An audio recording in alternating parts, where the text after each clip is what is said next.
I look out across the water, I smell the sun,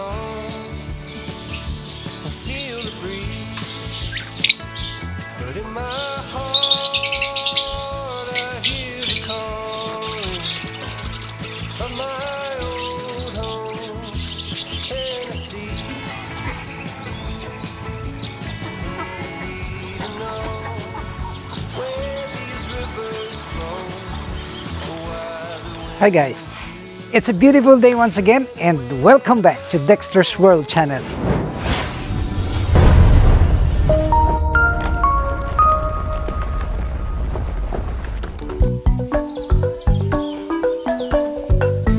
We're halfway of our beautification here, and you will see that on this side we already have completed the beautification by just using the cement and the paint and the small stones, and you will see that it's already good. And we have just used the ordinary plants. You will see also that in between the plants we have placed some stones. As what I have learned from the landscaper, this is a Japanese garden or something like that. I really don't have the idea about landscaping. That's why I hired this Albert, the landscaper, and I'm so happy with the results. This is in preparation of our garden or a farm where people can just go here and look at our animals right here. And just this morning, I'm so happy because I harvested plenty of eggs of these ducks. These ducks had been my inspiration as well because they had been so faithful in giving to us the eggs, and this is a actually symbiotic relationship that if you are going to feed our ducks with healthy foods, they can also give us in return the eggs that we can also sell in the market. And another good news that I can report to you is our quails.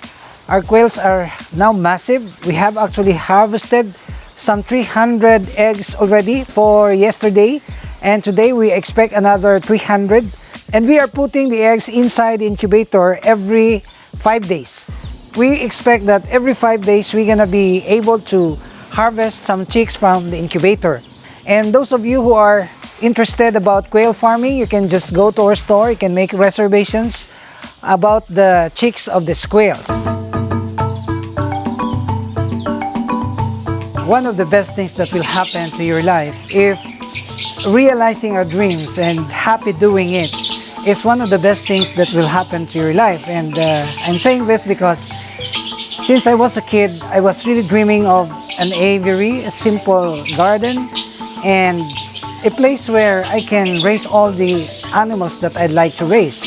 And if we're talking about animals, well, as far as I'm concerned, I'd like to care all of them.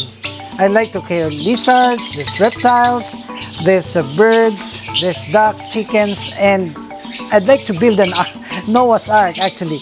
If I really had that, that budget or enough money, I'd like to buy a big mountain or a big, space where we can raise all types of animals. And that's gonna be like a forest. And this is my passion actually, to take care of animals. And as you can see here, we have this African lovebirds, and they are already now hatched their eggs. They have hatched their eggs, and just this morning I visited the nest boxes, and I'm so happy to see 8 chicks of this African lovebirds. And actually I have to share something with you about this chick booster, which is also good for the babies of this African lovebird. So I incorporated their diet. This is just the chick booster for the chickens, and it's also can be used for the lovebirds. In fact, I also use this for our parakeets.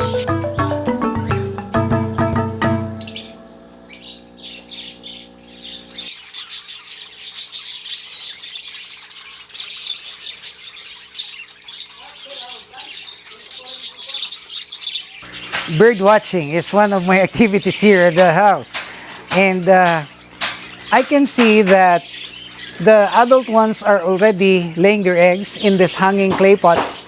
And in my previous videos I expressed my doubts about the effectivity or effectiveness of these clay pots that are hung. Well, clay pots per se are good nesting material, but to hang them is another thing because they're moving. I don't know if this could still hatch effectively the eggs. So I have tried this one because I would like to explore raising different types of birds and the methods that we are going to adopt in order to become successful. And this hanging clay pots is my first time. I just feel that they're happy with swinging the clay pots, and I'd like to give them what they want.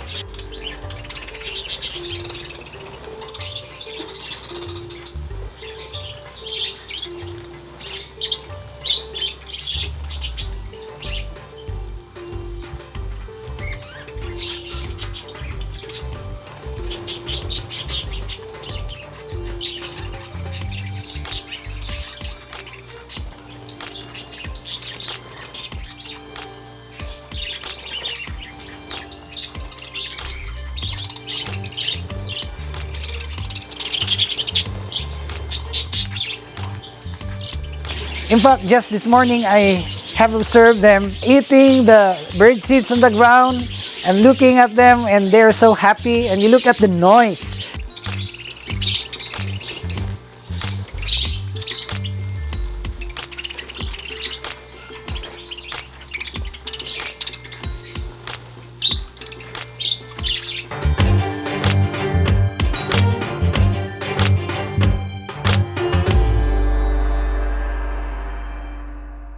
This is the thing that I really like, the chirpings of the bird.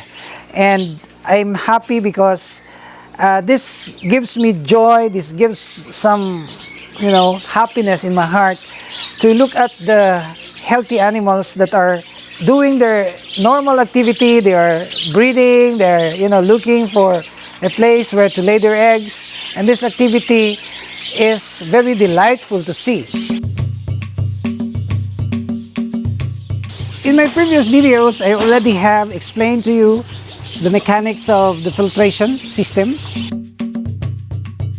And I'm so happy because this is quite doing effectively. It's doing good because the water is really conditioned.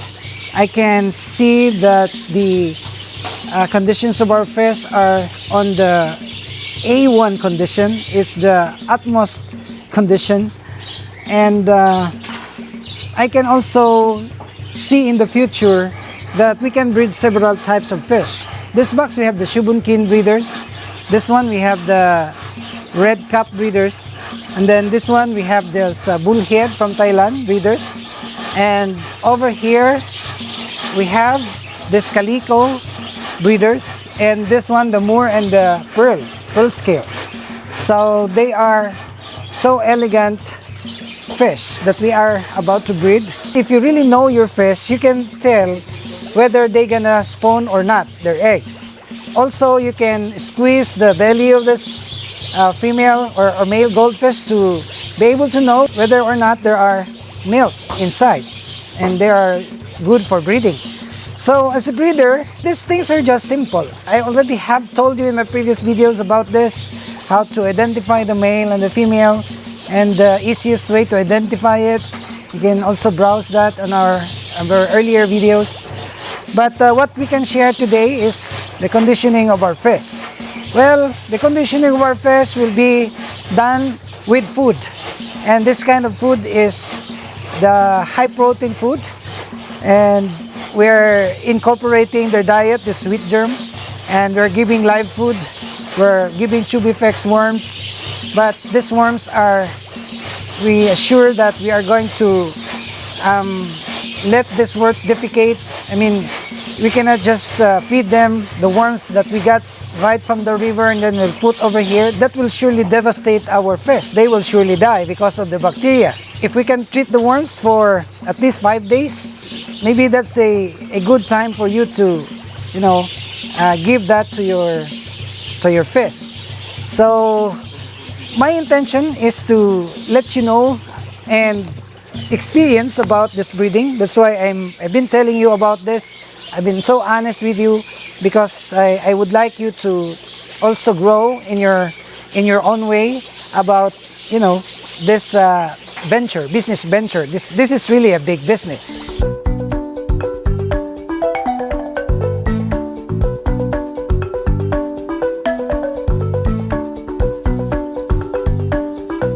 So we actually have boxes right here, and I told you in my previous videos that in breeding these types of fish, you have to maintain 3 boxes: the conditioning tank, the grow out tank, and the breeding tank. On my left is a breeding tank. You will see that there are boxes here, right here. We have actually 1, 2, 3, 4, 5 boxes, and the measurement is actually 38 by 45 inches. The depthness is just 8 inches. It's very shallow. And I use this kind of tarp, colored white, in order to monitor the eggs of the fish. Because the eggs of the fish can easily be attacked by the fungus and other insects. So if you are using the white tarp, you can easily verify if what is happening down under the water. And this is what is happening right now. And today we are set to finish the putting of the tarp, and then we will put the water, and then we will put the breeder goldfish. And maybe you will ask me, are this also good for breeding Japanese koi? My answer is no, because this is too small for the Japanese koi. This is only good for the goldfish.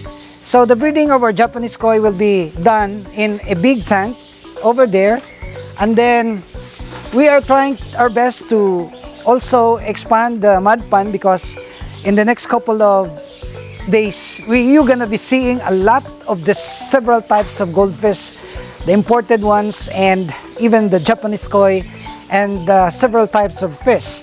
And this is in line with our pet shop business. We're producing our own, and then we can also sell this one on a wholesale basis, maybe to neighboring provinces. And watch this out, because I'm dead serious about producing fish because of the face-to-face classes now, which is about to happen because the pandemic is over. It was my experience that before the pandemic, I really had that good business about selling this kind of fish. So we're breeding massively. We're doing it on the mud pond for grow out, and then we will harvest that and we will sell at a very cheap price. You will wait for that. Those of you who are just here in the neighboring cities, you can drop by here and avail of our very beautiful fish.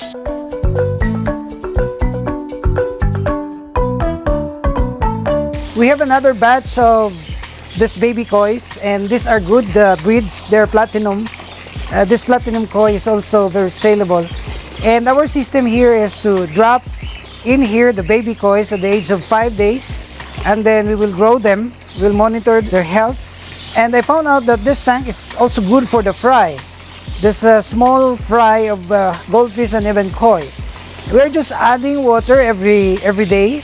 Just a small amount of water will already change the conditions of the water that will be beneficial for the fish.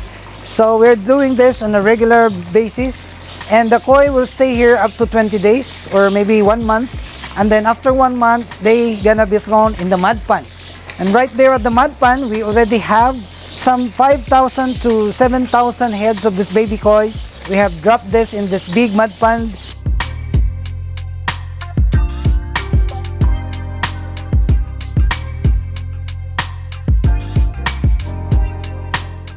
And this is what makes me so busy and hopeful that we can do a good business in the future. So I hope, guys, that you're encouraged with this video, and my intention is for you to be able to exercise and hone your skills about fish breeding, and I hope that you can follow with our tutorials.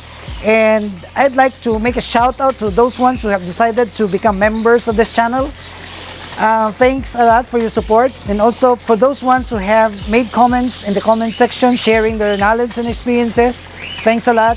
And to those who are new subscribers, our new subscribers, we have 16,000 new subscribers for this month of May, and welcome to the big family of the experience. And even to our viewers, if you have not subscribed, please subscribe. because we're uploading videos regularly. And I hope, guys, that you will still continue to support this cause. Please inspire me with your comments and your sharing of these videos. Only here at Dexter's World.